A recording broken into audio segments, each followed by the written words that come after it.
You are going to want to strap in and strap on because this next Bitcoin move is for the record books. It's your boy Dom here. It's May 3rd. Let's dive straight into it. The FOMC meeting happened and the Fed decided to hike the rates by 0.25 basis points. Fear is being induced in the retail trader and it's for a good reason. The overall economy and many trading signals are flashing bearish. So be ready for a massive shakeout like we haven't seen before. Looking at the Bitcoin price, we can see that there's a pool of liquidity above price around 30,000. We can definitely expect a liquidity grab very soon. So how would we trade this? Personally, I scaled into a position after we failed to take that liquidity before the quick move down, kind of signaling that we might come back up there.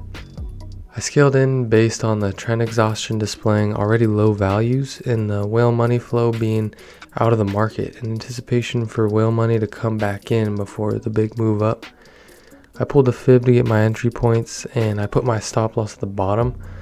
Something I do regret is putting most of the position at the bottom instead of evenly distributing it between the 3 entry points. So far, so good for us. As you can see, the dollar index looks very interesting and confusing, especially with all the news and the kind of decoupling from Bitcoin. It makes it difficult to trade, but not when you're a boss like us in this community.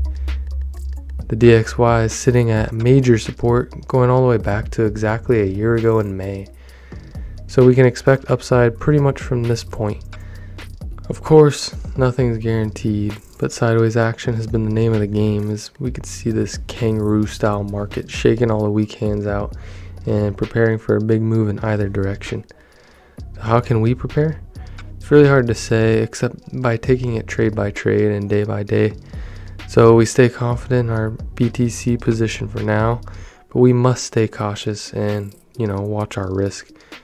One trade I barely missed out on is Euro USD, which is my favorite trading pair since I watched the dollar so closely.